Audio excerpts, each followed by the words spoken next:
Genesis chapter 1 verses 1 to 31 and chapter 2 verses 1 to 4. Ang kasaysayan ng paglikha. Nang pasimula ay nilikha ng Diyos ang langit at ang lupa. Ang lupa ay walang hugis o anyo. Dilim ang bumabalot sa kalaliman at kumikilos ang Espiritu ng Diyos sa ibabaw ng tubig. Sinabi ng Diyos, magkaroon ng liwanag, at nagkaroon nga. Nasiyahan ang Diyos nang ito'y mamasdan. Pinagbukod niya ang liwanag at ang dilim. Ang liwanag ay tinawag niyang araw at ang dilim naman ay tinawag na gabi. Lumipas ang gabi at sumapit ang umaga, iyon ang unang araw. Sinabi ng Diyos, magkaroon ng kalawakang maghahati sa tubig upang ito'y magkahiwalay. At nangyari ito.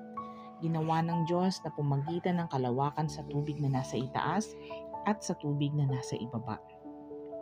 Langit ang itinawag niya sa kalawakan. Lumipas ang gabi at sumapit ang umaga, iyon ang ikalawang araw. Sinabi ng Diyos, magsama-sama sa isang dako ang tubig sa silong ng langit upang lumitaw ang lupa. At nangyari nga ito. Tinawag niyang lupa ang tuyong bahagi at dagat naman ang nagsama-samang tubig. Nasiyahan siya nang ito'y mamasdan. Pagkatapos, sinabi ng Diyos, magkaroon sa lupa ng lahat ng uri ng tumutubong halamang nagkakabinhi at mga punong namumunga. At nangyari ito. Tumubo nga sa lupa ang gayong mga halaman. Nasiyahan siya nang ito'y mamasdan. Lumipas ang gabi at sumapit ang umaga, iyon ang ikatlong araw. Sinabi ng Diyos, magkaroon ng mga tanglaw sa langit upang mabukod ang araw sa gabi.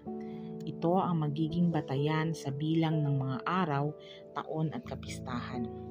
Mula sa langit, ang mga ito'y magbibigay ng liwanag sa daigdig. At gayon nga ang nangyari. Nilikha ng Diyos ang dalawang malalaking tanglaw, ang araw upang magbigay liwanag sa maghapon at ang buwan upang tumanglaw kung gabi. Nilikha rin niya ang mga bituin. Nilagay niya sa langit ang mga tanglaw na ito upang magbigay liwanag sa daigdig, tumanglaw kung araw at gabi, at magbukod sa liwanag at dilim. Nasiyahan ang Diyos nang ito'y kanyang mamasdan. Lumipas ang gabi at sumapit ang umaga, iyon ang ikaapat na araw. Sinabi ng Diyos, magkaroon sa tubig ng maraming bagay na may buhay at magkaroon din ng mga ibon sa himpapawid. Nilikha ng Diyos ang mga dambuhala sa dagat at lahat ng bagay na nabubuhay sa tubig, gayon din ang lahat ng uri ng ibon. Nasiyahan ang Diyos nang ito'y mamasdan. Pinagpala niya ang mga ito at sinabi, magpakarami ang lahat ng bagay na nabubuhay sa tubig at punuin ang karagatan, magpakarami rin ng mga ibon at punuin ang daigdig. Lumipas ang gabi at sumapit ang umaga, iyon ang ikalimang araw. Sinabi ng Diyos, magkaroon ng lahat ng uri ng hayop sa lupa, maamo, mailap, malaki at maliit. At gayon nga ang nangyari. Ginawa nga niya ang lahat ng ito at nasiyahan siya nang ito'y kanyang mamasdan. Pagkatapos sinabi ng Diyos, ngayon likhain natin ang tao ayon sa ating larawan, ayon sa ating wangis. Sila ang mamamahala sa mga isda, mga ibon, sa himpapawid at sa lahat ng hayop, maging maamo o mailap, malaki o maliit. Nilalang nga ng Diyos ang tao ayon sa kanyang larawan. Sila'y kanyang nilalang na isang lalaki at isang babae at sila'y pinagpala niya. Sinabi niya, magpakarami kayo at punuin ninyo ng inyong mga anak ang buong daigdig at kayo ang mamamahala nito. Binibigyan ko kayo ng kapangyarihan sa mga isda sa tubig, sa mga ibon sa himpapawid at sa lahat ng mga hayop na nasa ibabaw ng lupa. Ibinibigay ko rin sa inyo ang lahat ng uri ng halamang nagkakabinhi at mga bungang kahoy bilang pagkain ninyo. Ang lahat ng halamang luntian ay ibinibigay ko naman sa lahat ng hayop sa ibabaw ng lupa at sa lahat ng mga ibon. At ito nga ang nangyari. Pinagmasdan ng Diyos ang lahat ng kanyang ginawa at lubos siyang nasiyahan. Lumipas ang gabi at sumapit ang umaga, iyon ang ika-6 na araw. Nilikha nga ng Diyos ang langit at ang lupa at ang lahat ng bagay na naroroon. Tinapos niyang likhain ang lahat ng ito sa loob ng 6 na araw at siya'y nagpahinga sa ika-7 araw. Pinagpala niya ang ika-7 araw at itinuring itong banal sapagkat sa araw na ito siya nagpahinga matapos likhain ang lahat. Ganito ang pagkalikha sa langit at lupa. At sa pagtatapos natin ngayon, let's take a moment to pause and reflect.